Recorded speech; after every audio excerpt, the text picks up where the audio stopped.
안녕하세요. 테크크리에이터 그란치 PD입니다.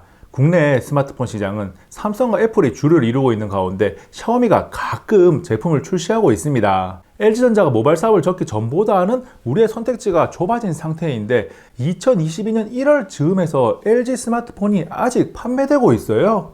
특히 2020년에 LG전자가 나름 야심차게 내놓았던 LG 벨벳과 LG 윙 새 제품이 자급제 모델 기준으로 50만원 내외에 판매 중입니다. 그래서 LG 벨벳과 LG 윙이 50만원 정도 가격으로 2022년에 사도 되는 제품인지 자세히 살펴볼게요. 이렇게 말하면 아니 차라리 그 돈으로 아이폰이나 갤럭시 중고 제품을 사는 게 더 낫지 않냐는 의견을 주시는 분들이 있을 거고, 저도 그 의견에 동감하지만 중고 거래를 꺼리는 분들도 있고 무조건 새 제품을 사야 마음이 편안한 분들도 있습니다. 결정적으로 스마트폰 시장에서 아직까지 판매되고 있는 제품이니까 소비자들의 선택지에 넣었을 때 살만한지 아닌지에 대한 이야기를 하는 거예요.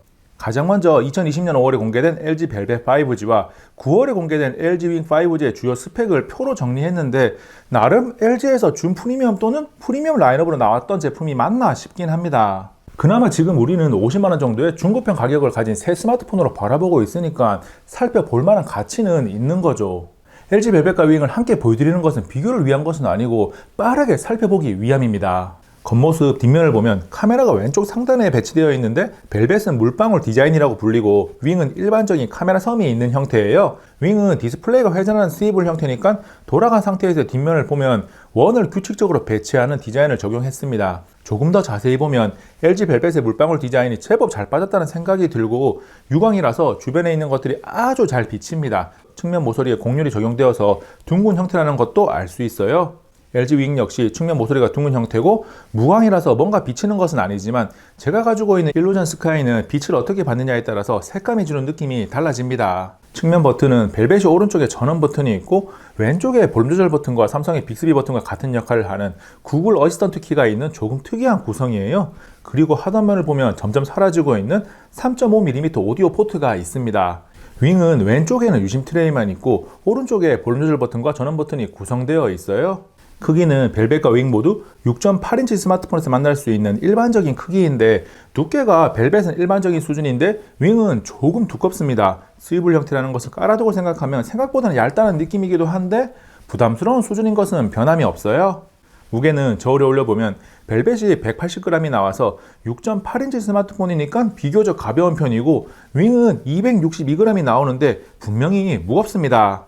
한 손에 잡았을 때 그립감은 벨벳과 윙 모두 좌우 측면에 앞뒤가 둥글게 처리되어 있어서 상당히 좋은 편인데, LG 윙은 두께 때문에 약간 거북한 편이고 벨벳은 굉장히 편안해요. LG 벨벳과 윙이 겉모습에서 가지는 장점이 하나가 있는데, 플라스틱이 아닌 유리를 후면에 사용했어요. 그리고 IT 제품의 내구성을 이야기할 때 자주 등장하는 밀스펙 스탠다드 810식 테스트를 통과했습니다. 이 영상을 보면서 아니 사업을 접은 회사의 스마트폰을 왜 사는 거야? 라는 의문을 가지는 분들이 분명히 있을 거예요. 그런데 비용적인 문제도 있고 다수보다는 소수겠지만 LG 자체가 좋아서 LG 스마트폰을 찾는 분들도 있습니다. 그런 분들에게 가장 큰 걱정은 LG가 모바일 사업을 접었으니까 OS 업데이트를 어디까지 받을 수 있냐는 겁니다. LG 벨벳과 윙은 2022년 1월 기준으로 안드로이드 11까지 업데이트가 되었고 안드로이드 13까지 지원해준다는 공식 발표를 지난 2021년 4월 8일에 LG가 했어요. 2022년 중에 안드로이드 12가 업데이트가 된다는 가정하에 2023년에는 안드로이드 13이 업데이트가 될 것으로 예상됩니다.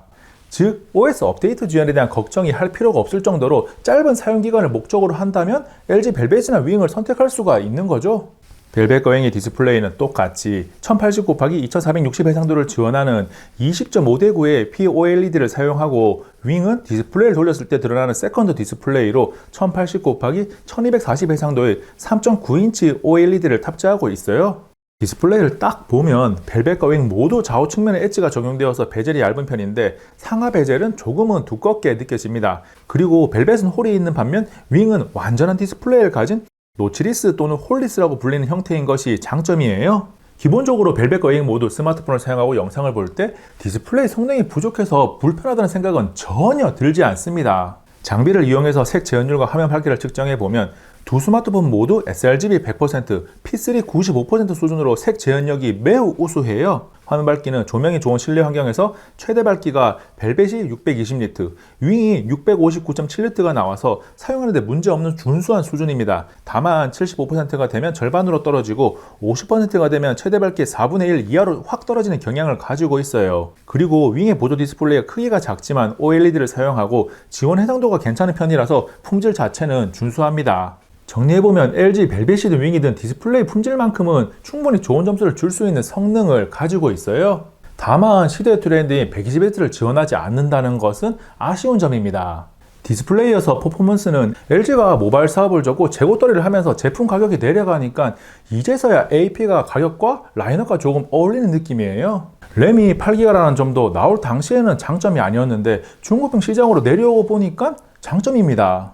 그리고 벨벳과 윙 모두 외장 메모리 카드를 지원한다는 매력도 있어요. 벤치마크를 돌리면서 비교군으로 599,500원에 나와서 지금은 벨벳이나 윙과 비슷한 가격에 구매가 가능한 스냅드래곤 778G AP의 갤럭시 A OES를 사용했습니다. 3D마크 와일드라이프 점수를 보면 벨벳과 윙이 각각 1500점대, 1700점대가 나오고 AOS는 2400점대가 나와요. 이어서 긱벤치5는 벨벳과 윙이 싱글코어 500점대, 멀티코어 1700점대가 나오고 AOS가 싱글코어 700점대, 멀티코어 2800점대가 나옵니다. 절대적으로 나쁜 점수는 아닌데 비슷한 AOS보다는 다소 아래에 있고 이 점수가 잘 유지되는지 3D마크 와일드라이프 스트레스 테스트를 해보면 벨벳과 윙 모두 안정성이 99.6%로 괜찮아요. 이어서 CPU 스로틀링 테스트도 해보면 벨벳이 83%, 윙이 93%가 나옵니다. 와일드라이프 점수도 그렇고 CPU 스로틀링 테스트까지 윙이 조금 더 나은 모습입니다. 벤치마크에 이어서 배틀그라운드 뉴스테이트 로딩 시간을 체크해 봤는데 벨벳과 윙은 우열을 가릴 수가 없고 윙과 비교를 위해 가져온 AOS와 함께 로딩하는 모습을 보면 윙보다 AOS가 조금 더 빠르게 로딩이 끝나는 것을 확인할 수 있습니다. 실제 게임 성능은 벨벳과 윙 둘 다 배틀그라운드 뉴스테이트 설정에서 프레임 속도 최대, 그래픽 품질 울트라가 가능한데 게임을 해보면 부드럽게 잘 즐길 수 있어요. 시장에 나와 있는 대부분의 게임을 무난하게 즐길 수 있는 수준입니다. 퍼포먼스 체크에 이어서 발열 상태를 보면 3D마크 와일드라이프 스트레스 테스트 중에 열화상 카메라로 촬영을 했는데 전면의 온도가 최고 28도에서 31도 정도가 나오고 후면의 온도가 31도에서 32도 정도가 나와요.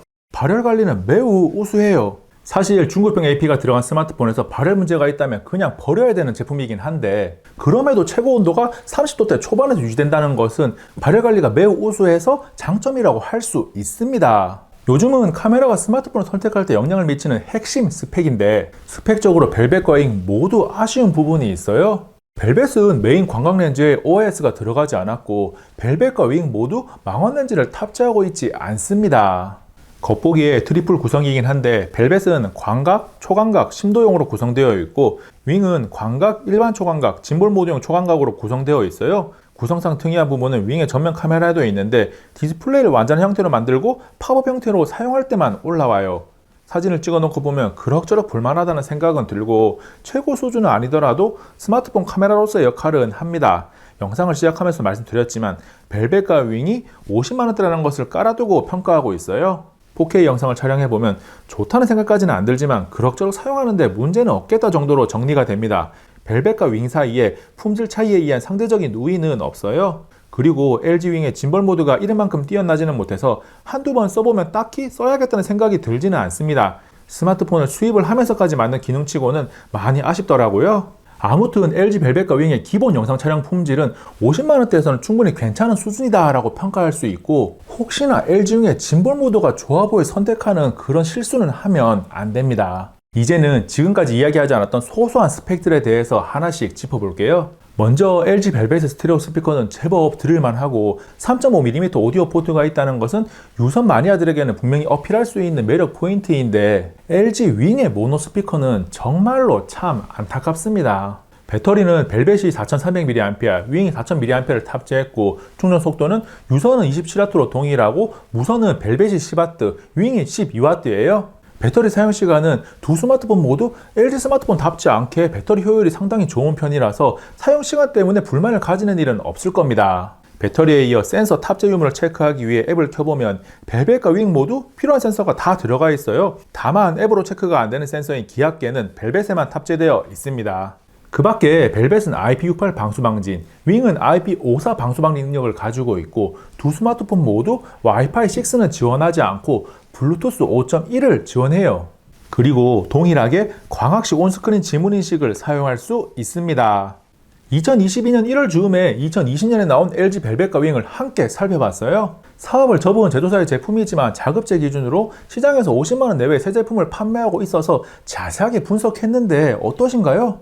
LG 벨벳과 윙을 50만원대 중고품 시장에 내놓고 보니까 조금은 경쟁력이 있어 보입니다. 중고거래를 하지 않으면서 무조건 새 제품만 찾는 분들 중에서 LG 제품에 대한 향수를 가지고 있는 분들이라면 오해할 수가 없다는 점이 마음에 걸리긴 하지만 카메라를 사용해보면 불편하다는 생각은 들지 않기 때문에 LG 벨벳이 50만원이 아까운 제품은 아니라고 생각해요. 물론 사후 지원 문제가 있어서 길게는 사용하기는 좀 힘들고 1년 정도 적당히 사용할 목적이라면 괜찮습니다. 그리고 LG 윙은 디스플레이가 돌아가는 스위블 형태나 전면 카메라가 팝업 형태로 튀어나오는 점을 고려해서 독특한 제품을 좋아한다면 말리지 않겠지만 묵직한 무게감도 부담스럽고 스위블 하면서 사용하는 것도 처음에는 재미있는데 딱 일주일만 지나면 그다지 별로예요. 혹시나 LG 벨벳이나 윙에 대한 궁금증이 남아있다면 고정 댓글에 댓글을 달아주시기 바랍니다. 여러분의 궁금증을 해결하기 위해서 최선을 다할게요. 이번 영상은 여기까지. 다음에 또 만나요. 안녕. 잠시만요. 여기 있는 꿀단지 한번 눌러주세요. 꿀단지 PD를 구독하고 영상을 계속 받아볼 수 있습니다. 생각보다 더 재미있고 흥미롭고 정보가 가득하거든요. 여기는 이 영상 정보를 정말 많이 담은 영상이고요. 여기는 이 영상 최신 영상인데 재밌어요? 당연히 정보도 가득 담았습니다. 시간 날 때 2번씩 봐주셔야 돼요. 봐주실 거죠?